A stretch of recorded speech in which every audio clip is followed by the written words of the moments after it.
Matrix D के elements है 4 -6 3 -2 4 1 6 5 2 और हमें ये एलिमेंट्स के वैल्यूज़ स्टेट करने हैं।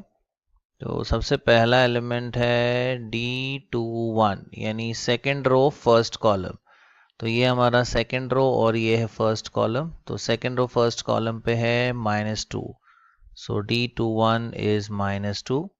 नेक्स्ट इज D23 यानी second row third column. So second row and third column यहाँ पर है 1, सो D23 की वैल्यू है 1।